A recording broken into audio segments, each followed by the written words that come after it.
오늘 우리에게 주시는 하나님 말씀 함께 보도록 하겠습니다.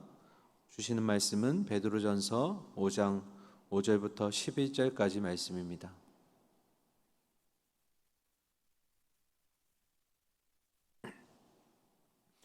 신약성경 381면에 있습니다. 베드로전서 5장 5절부터 11절까지 말씀입니다. 순종과 겸손 두 번째 시간 함께 나누도록 하겠습니다. 5절부터 교독하겠습니다. 젊은 자들아 이와 같이 장로들에게 순종하고 다 서로 겸손으로 허리를 동이라. 하나님은 교만한 자를 대적하시되 겸손한 자들에게는 은혜를 주시느니라. 그러므로 하나님의 능하신 손 아래에서 겸손하라. 때가 되면 너희를 높이시리라. 너희 염려를 다 주께 맡기라.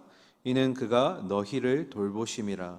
근신하라 깨어라. 너희 대적 마귀가 우는 사자같이 두루다니며 삼킬 자를 찾나니 너희는 믿음을 굳건하게 하여 그를 대적하라. 이는 세상에 있는 너희 형제들도 동일한 고난을 당하는 줄을 알미라. 모든 은혜의 하나님 곧 그리스도 안에서 너희를 부르사 자기의 영원한 영광에 들어가게 하시니가 잠깐 고난을 당한 너희를 친히 온전하게 하시며 굳건하게 하시며 강하게 하시며 털을 견고하게 하시리라. 11절입니다. 권능이 세세 무궁하도록 그에게 있을지어다. 아멘.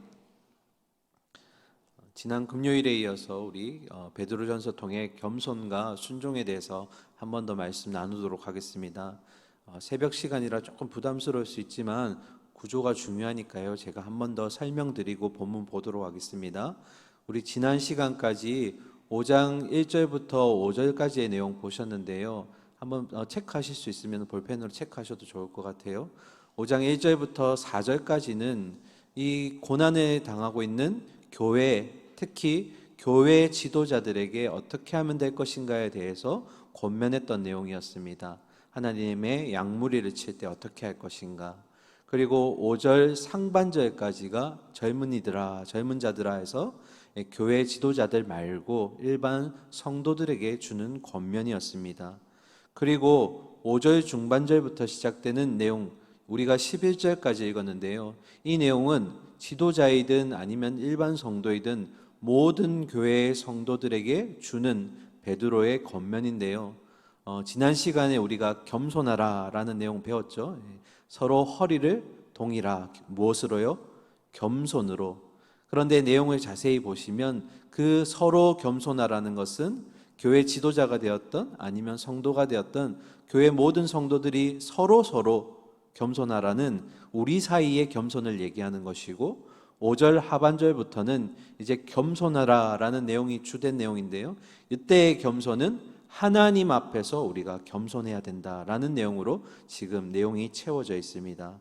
그리고 나서 우리가 오늘 이 본문에 있어서 우리 각자에게 던져야 될 질문이 하나 있는데요. 이 질문을 꼭 기억하시기 바랍니다. 어떤 내용이냐면 어떤 방법으로 하나님 앞에 우리가 겸손해야 할까? 중요하니까 한 번 더 얘기하겠습니다. 어떠한 방법으로 우리가 당연히 겸손해져야 되는데 하나님 앞에서 아니 주님 내가 겸손해지고 싶은데 어떻게 하면 겸손해질 수 있을까요?에 대해서 베드로가 세 가지로 우리에게 알려줄 겁니다. 그래서 내가 지금 잘 겸손하고 있는지를 한번 비교해 보시면 되겠습니다. 자, 그러면 우리가 이 질문 가지고 5절과 6절 말씀 먼저 보도록 하겠습니다. 젊은 자들아 이와 같이 장로들에게 순종하고, 자, 여기까지가 이제 교회 일반 성도에게 주는 권면이고요. 다 서로 겸손으로 허리를 동이라. 이건 우리 모든 성도 간에 서로가 해야 될 겸손을 얘기하는 겁니다. 하나님은 교만한 자를 대적하시되 겸손한 자들에게는 은혜를 주시느니라. 6절. 그러므로 하나님의 능하신 손 아래에서 뭐 하라고요? 겸손하라. 때가 되면 너희를 높이시리라. 자, 6절에 나오는 겸손은 하나님 앞에서의 겸손을 얘기합니다. 그러니까 5절에도 겸손이 있고 6절에도 겸손이 있지만 서로 대상이 다른 겁니다. 5절의 겸손의 대상은 우리 서로 성도들 간의 내용을 얘기하는 거고 6절은 하나님 앞에서 겸손하라. 그런데 그 사이에 두 가지 겸손의 공통된 교집합이 하나 있습니다. 그게 뭐냐면 하나님은 교만한 자를 뭐 하신다고요? 대적하시되 겸손한 자들에게는 은혜를 베푸신다. 자, 그러면 정리해 보면 하나님께 겸손하고 성도들 간에 서로 겸손한 자에게는 하나님이 뭐 해주신다고요? 은혜를 베푸신다. 하지만 그렇지 못하고 교만한 자, 하나님께 교만한 자, 우리 성도들에게 교만한 자에게는 하나님이 뭐 하신다고요? 대적하시더라. 중요한 내용입니다. 자, 그래서 그러면 우리가 겸손하기를 원하는데 반대로 교만한 자는 어떤 사람일까? 야고보가 야고보서 4장에서 우리에게 잘 정리해서 알려주는데요. 두 가지입니다. 교만한 자 첫 번째는 하나님의 뜻을 구하지 않는 자입니다. 교만한 자 첫 번째는 하나님의 뜻을 구하지 않는 자. 이 말은 어떤 의미냐면 이 인생을 살아가면서 내 힘과 내 지혜와 내 능력만 있으면 된다라는 겁니다. 하나님 도움 필요 없어요. 나는 내 힘으로도 지금 잘 살고 있습니다. 그래서 이런 자들은 하나님의 임재의식이 없이 살아가는 자들입니다. 오로지 그냥 내 힘으로 살아갈 수 있다. 나를 믿고 살아가는 거죠. 자, 이런 자가 하는 고백이 어떤 고백이냐면 내 필요는 내가 확보하겠다. 내가 내 손으로 내 결과를 내겠다. 이런 마음들이 있는 겁니다. 이게 교만한 자의 첫 번째 모습이고요. 두 번째는 구하기는 구하는데 잘못된 동기로 구하는 자. 어떤 의미일까요? 내가 필요하면 하나님께 구하고 내가 어떤 만족을 위해서 욕심을 채우기 위해서 하나님을 뭐 하는 걸까요? 수단으로 도구로 삼는 겁니다. 하나님 나 이거 필요해요. 도와주세요. 하나님 나 이거 꼭 가져야 돼요. 하나님을 마치 우리 성탄절에 보게 되는 산타클로스처럼 그렇게 바라본다라는 겁니다. 교만한 자 두 가지 모습 보았습니다. 첫 번째, 하나님의 뜻을 구하지 않고 내 힘으로 살아가려고 하는 자. 두 번째, 구하기는 하지만 잘못된 동기로 구해서 하나님을 마치 수단이나 도구로 삼는 자들. 이런 자들은 공통점이 있습니다. 이 두 가지 공통점은 뭐냐면 자기중심적이라는 겁니다. 나를 중심으로 해서 하나님을 이용하고 내가 중심이 되어서 내 인생을 펼쳐가겠다라는 그런 교만함이 이들에게 있는 겁니다. 그런데 우리에게 주는 경고가 있죠. 이렇게 교만한 자는 하나님이 뭐 하시겠다고요? 대적하시겠다. 직접 싸우신다라는 겁니다. 하나님이 직접 싸우시면 이길 수 있는 자가 아무도 없죠. 결과는 패망이요 절망이며 탄식과 한숨밖에 없다라는 겁니다. 그래서 우리는 교만한 자가 되어서는 안 됩니다. 그러면 겸손한 자에게 은혜를 베푸신다고 하셨습니다. 그러면 하나님의 은혜, 그 베푸시는 은혜는 무엇일까요? 앞에 내용 6절에 보시면 겸손한 자 앞에 한 가지 이 문장이 하나 있는데 뭐냐면 하나님의 능하신 손 아래 있는 자들. 어떤 손이요? 하나님의 능하신 손. 이 손은 어떤 의미냐면 하나님의 전능하신 능력의 손을 얘기하는 겁니다. 이 손이 과거에 그 노예 생활을 하던 그 애굽에서 노예 생활하던 이스라엘 백성들을 구원시켰던 그 능력이고요. 그리고 낮고 낮은 자리에 임하셔서 겸손하고 비천한 자리로 가셨던 예수 그리스도를 영광의 자리로 이끄셨던 그 능력의 손이 누구의 손인 겁니까? 하나님 손이라는 겁니다. 그 능력의 손이 이제 겸손한 자에게 베풀어진다라는 겁니다. 그래서 여러분 겸손이란 무엇입니까? 라고 했을 때 겸손이란 하나님 방식대로 살아가는 자에게 주어지는 열매이자 결과입니다. 내가 이 땅에서 내 중심적이 아니라 하나님 중심으로 살아갈 때 하나님의 방식과 뜻을 구하며 살아갈 때 얻는 것이 바로 겸손인데요.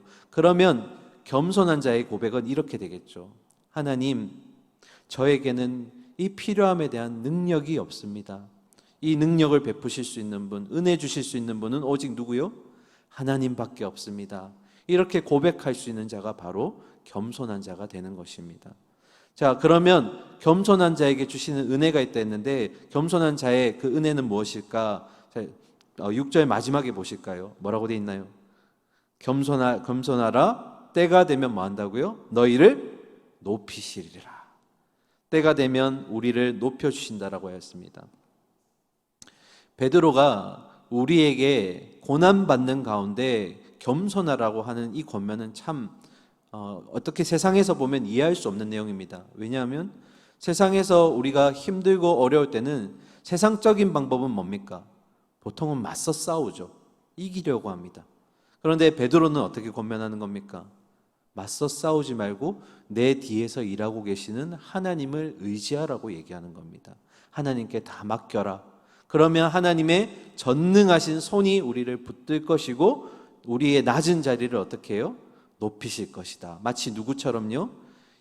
우리의 이 몸을 입고 오셔서 우리를 위해서 십자가 지시고 죽으셨던 그 예수 그리스도를 하나님께서 어떻게 해요? 영광의 자리로 다시 회복하셨듯이 우리 또한 때가 되면 어떻게 해요?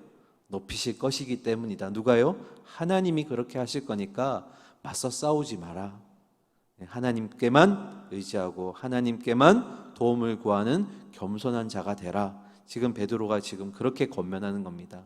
자, 그러면 겸손할 건데 이제 우리가 처음 던진 질문이 있었죠. 주님, 겸손하고 싶어요. 하나님 앞에 겸손한 인생이 되고 싶어요. 어떻게 하면 될까요? 어떤 방법으로 겸손해지면 될까요? 이제 세 가지 내용 보도록 하겠습니다. 우리 7절 말씀 같이 읽을까요? 시작. 너희 염려를 다 주께 맡기라. 이는 그가 너희를 돌보심이라. 아멘. 자, 첫 번째 우리 겸손해지는 방법 함께 저를 따라해 주실까요? 염려를 다 주께 맡기라. 염려를 다 주께 맡기라. 여러분, 이 베드로의 권면을 자세히 보시면 염려가 찾아오는 것에 대해서 베드로가 지금 우리를 정죄하고 있나요? 정죄하고 있지 않나요? 염려가 찾아오는 것에 대해서 얘기하는 것이 아닙니다. 그죠? 어떤 의미일까요? 우리 성도님들 중에 간혹 오해하시는 분이 있어요. 내가 믿음이 부족해서 주님 너무 의지하지 못해서 내 안에 염려가 너무 많이 생겨. 여러분, 아닙니다. 염려는 모든 사람에게 찾아오는 거예요. 그런데 문제는 뭐예요? 염려가 찾아왔을 때 이 염려를 어떻게 다룰 것인가? 지금 베드로의 권면은 뭡니까? 염려 찾아오는 거 맞습니다. 그러면 찾아오는 염려를 어떻게 해야 될까? 다 주께 맡겨라. 이렇게 얘기하는 겁니다. 예수님도 동일한 말씀하셨습니다. 이 땅에 오셔서 염려가 찾아오는 것에 대해서 부인하지 않으셨어요. 주님도 염려하셨잖아요. 그래서 누구한테 맡겼습니까? 아버지 하나님께 맡겼잖아요. 그러면서 예수님이 이렇게 말씀하셨죠. 너희 중에 누가 염려함으로 그 키를 한 자라도 더할 수 있겠느냐. 저도 그렇지만 여러분들 염려 근심 참 많이 하시죠. 그러면 우리가 만약에 염려 근심으로 키를 높일 수 있다면 저는 새벽 시간이라 좀 그렇지만 한 키가 4, 5m 정도 됐을 것 같아요. 염려가 쌓이고 이게 키가 되면 아이고, 이 얼마나 장신들이 많겠어요. 그런데 오늘 이 표현이 참 중요합니다. 내어 맡기라, 주님께 내어 맡기라 할 때 이 맡기라라는 의미는 정확하게 해석하면 던져버리다라는 의미가 있습니다. 자, 그러면 내가 주님께 염려를 던졌어요. 그러면 이 염려는 내게 되는 겁니까? 주님께 되는 겁니까? 그렇죠. 주님께 되는 겁니다. 그런데 문제는 뭘까요? 그리스도인들이 가장 못하는 게 바로 염려를 주님께 던지는 겁니다. 예배당에 와서 주님, 내 근심, 내 염려 주님께 다 뭐 하는 겁니까? 내어 던집니다. 주님, 그 회복을 경험하고 평안을 경험하겠습니다 하고 예배가 끝나면 던졌던 염려를 어떻게 하는 거예요? 또 짊어지고 나가는 겁니다. 언제 그랬냐는 듯이. 우리 그리스도인들이 가장 못하는 것 중에 하나예요. 그러니까 지금 베드로의 말은 뭐예요? 염려를 부둥켜 안고 막 끙끙거리지 말고 주님께 내어 던져. 그러면 그걸로 끝이야. 누가 해결하신다고요? 하나님이 해결하실 거야. 여러분, 이걸 뒤집어서 얘기하면 그리스도인들이 염려하고 걱정하고 근심하는 것은 내 인생의 내 문제를 누가 해결하겠다라는 겁니까? 내가 해결하겠다라는 겁니다. 그러면 아까 교만한 자 첫 번째 뭐였죠? 하나님의 뜻을 구하지 않는 자, 내 힘으로 살아가는 자. 그러니까 염려를 내 문제로 알아가고 내 문제로 삼아가는 자는 뭐예요? 교만한 자가 되는 겁니다. 그래서 어떻게 하라고요? 교만한 자 되지 않기 위해서 염려를 주님께 확 던져버리고 그걸로 끝. 그렇게 하라는 겁니다. 그래서 주님이 말씀하시기를 공중의 새와 들의 백합화도 입히시고 먹이신다라고 하셨습니다. 그러면 하물며 하나님의 형상으로 지어진 우리인데 하나님이 그냥 내버려 두시겠습니까? 이 고백에 대해서 마지막에 베드로가 뭐라고 얘기하냐면 너희 염려를 그렇게 내어 던질 때 그가 너희를 뭐 하신다고요? 돌보심이라. 이건 여러분 현재 잠깐 돌보시는 게 아니라 주님의 의지가 담겨 있습니다. 끝까지 우리를 돌보심으로써 마지막 본향까지 이끌고 가시겠다라는 겁니다. 단순히 이 상황에 대해서만 돌보시는 것이 아니라 내가 끝까지 너를 돌봐서 내가 원하는, 내가 마련한 거기까지 너를 인도할게. 주님의 의지가 담겨 있는 구절입니다. 이와 관련해서 시편 기자도 동일한 고백을 합니다. 시편 55편 22절에 보면 내 짐을 누구에게요? 여호와께 맡기라. 그가 너를 붙드시고 의인의 요동함을 영원히 허락하지 아니하시리로다. 할렐루야. 오늘 우리의 고백이 되어야 됩니다. 내 짐을 여호와께 맡기라. 그가 너를 뭐 하신다고요? 붙드신다. 언제까지요? 마지막 때까지. 이게 우리의 겸손의 첫 번째 모습이 되겠습니다. 그래서 염려의 해결사는 오직 주님밖에 없음을 고백하는 이 시간이 되기를 소망합니다. 자, 두 번째 보겠습니다. 8절과 9절 보실까요? 근신하라 깨어라 너희 대적마귀가 우는 사자같이 두루다니며 삼킬 자를 찾나니 너희는 믿음을 굳건하게 하며 그를 대적하라. 이는 세상에 있는 너희 형제들도 동일한 고난을 당하는 줄 알미라. 아멘. 자, 베드로가 이제 우리에게 두 번째 권면하는데요, 마귀에 대한 태도에서 권면하는 겁니다. 함께 저를 따라해 주실까요? 근신하고 깨어라, 대적하라. 이게 우리가 두 번째 겸손해지는 방법입니다. 자, 8절에 보시면 사탄 마귀를 뭐에 비교하고 있습니까? 으르렁거리면서 먹잇감을 찾아 헤매이고 있는 사자에 지금 비유하고 있습니다. 그 말은 어떤 의미냐면 그 먹잇감 때문에 배고파 있는 사자가 얼마나 거칠겠어요. 그만큼 사탄 마귀의 유혹이 심각하다라는 겁니다. 우리에게 주는 도전이 굉장히 강하다라는 겁니다. 그러면 성도는 어떻게 될까요? 정신을 바짝 차려야겠죠. 그래서 지금 마귀를 대적할 수 있는 방법, 근신하고 깨어 있어야 되는데 그 구체적인 방법을 베드로는 9절 첫 어미에서 너희는 뭐 하라고요? 믿음을 굳건하게 해야 된다. 삼켜지지 않으려면, 잡혀가지 않으려면 근신하고 깨어서 믿음을 굳건하게 해야 된다. 여러분, 조금 격가지인데요, 왜 고난이 우리에게 찾아올까요? 왜 우리에게 고난이 찾아올까? 그 이유는 이 세상의 기본적인 질서와 우리가 맞지 않기 때문입니다. 이 땅의 질서가 뭐죠? 죄와 사망과 어둠의 권세로 질서가 이루어지고 있죠. 땅을 향하는 질서로 이루어져 있습니다. 하지만 우리는 이 중력의 삶을 거스르는 자들이죠. 하늘의 힘을 살아가는 자들이기 때문에 당연히 이 땅에서 겪는 고난은 그리스도인에게 당연한 것입니다. 자, 그래서 베드로는 그 의미에서 어떤 얘기를 하냐면 9절 하반절에 보시면 세상에 있는 너희 형제들도 동일한 고난을 당하는 줄 알미라. 그리스도인이 그리스도인 될 수 있는 가장 중요한 것 중에 하나는 바로 믿음 때문에 전우회가 있다라는 겁니다. 왜요? 이 땅을 살아가는 그리스도인에게 공통적으로 일어나는 것이 바로 고난이라는 것이기 때문입니다. 우리 앞뒤 좌우에 계신 분들이 어떠한 삶을 구체적으로 살고 있는지 모를 수도 있지만 동일한 믿음을 가지고 있기 때문에 우리가 알 수 있죠. 아, 저분도 믿음 때문에 고난 당하고 있구나. 삶에서 어려움들을 겪고 있구나. 그렇게 우리가 우리 모든 그리스도인들이 고난을 당하고 있다라는 뭘 가지고 있는 겁니까? 전우회를 가지게 되는 겁니다. 이 전우회가 공동체를 끈끈하게 만들고 결속력을 가지게 해준다는 겁니다. 그런 결속력이 마지막 우리 목적지까지 이끌어 갈 것이라는 것이 지금 베드로의 고백인 겁니다. 그래서 고난 당할 때 믿음으로 우리가 결속력을 가지고 사탄 마귀의 유혹으로부터 깨어 근신하고 있어야 된다. 이게 두 번째 겸손한 방법입니다. 그리고 마지막 세 번째 방법 보겠습니다. 10절과 11절입니다. 함께 읽으실까요? 모든 은혜의 하나님 곧 그리스도 안에서 너희를 부르사 자기의 영원한 영광에 들어가게 하시니가 잠깐 고난을 당한 너희를 친히 온전하게 하시며 굳건하게 하시며 강하게 하시며 털을 견고하게 하시리라. 권능이 세세에 무궁하도록 그에게 있을지어다. 아멘. 세 번째 방법은 바로 하나님의 우리에게 주신 승리의 약속이 있기 때문에 우리는 하나님께 그저 영광을 돌리기만 하면 되는 것입니다. 우리에게 뭐가 있다고요? 궁극적인 승리의 약속이 있습니다. 지금 10절에 보시면 우리에게 각자 고난이 주어질 거라 하였습니다. 그런데 앞에 단어가 하나 있어요. 한번 보실까요? 고난을 당하기는 한데 어떤 고난이요? 잠깐 고난. 왜 잠깐이라고 했을까요?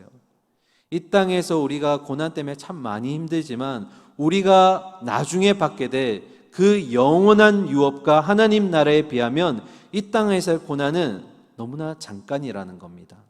그런데 이 잠깐의 고난조차도 우리가 이겨낼 수 있도록 하기 위해서 베드로는 지금 주님이 우리에게 4가지를 주신다고 하셨는데 오늘 10절의 말씀이 우리에게 힘이 되고 약이 되기를 원합니다. 어떤 의미냐면 10절에 한번 보실까요?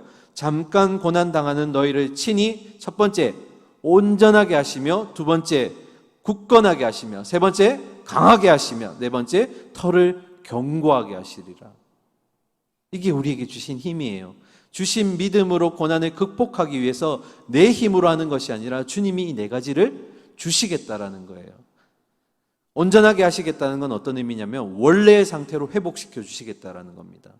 그리고 두 번째로 굳건하게 하심, 세 번째 강하게 하심은 어떤 의미냐면 하나님이 나에게 힘 주셔서 나를 일으켜 세우시겠다라는 의미고요. 마지막 네 번째 털을 견고하게 하시겠다는 것은 방황하는 나의 삶을 끝내고 이제 안전한 정착지를 우리에게 주시겠다라는 겁니다. 자, 4가지 꼭 기억하시기 바랍니다. 우리가 어려움 겪고 고난을 겪을 때 겸손해지고 싶어요. 그럴 때 우리가 생각해야 될 건 뭐라고요? 하나님이 나에게 첫 번째 온전하게 하실 것이고 두 번째 굳건하게 하실 것이고 세 번째 강하게 하실 것이고 마지막 네 번째 털을 견고하게 하실 것이다. 잠깐의 고난조차도 주님은 이렇게 이겨낼 수 있도록 힘주시는 줄 믿습니다. 그럼 우리가 해야 될 건 뭐라고요? 승리의 약속 붙들고 세세무봉토로 주님께만 영광 돌리는 것입니다. 믿으십니까? 네, 아멘. 자, 오늘 말씀을 마무리할 텐데요.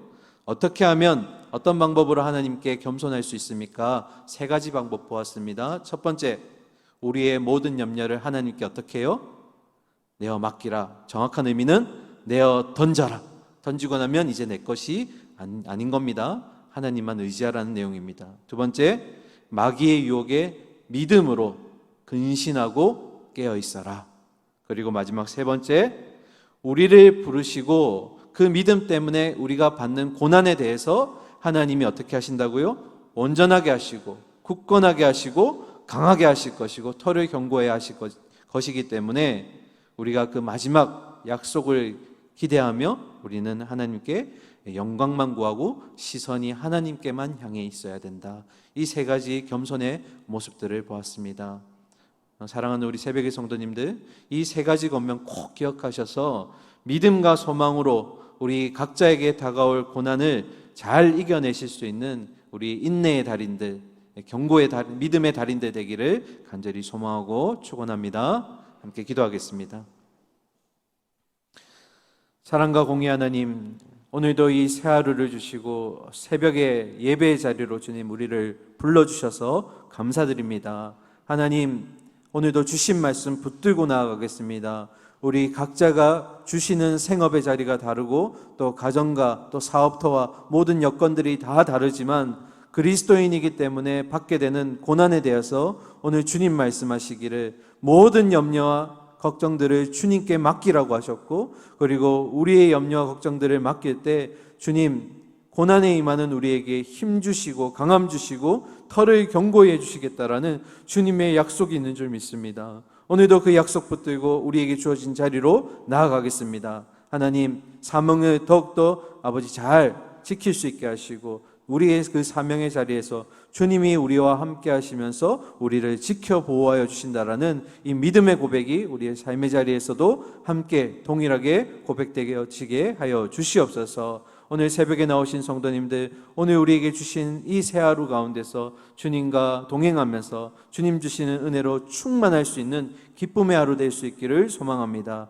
주여 이끌어 주시고 함께하여 주시옵소서. 살아계신 예수 그리스도 이름으로 기도드립니다. 아멘.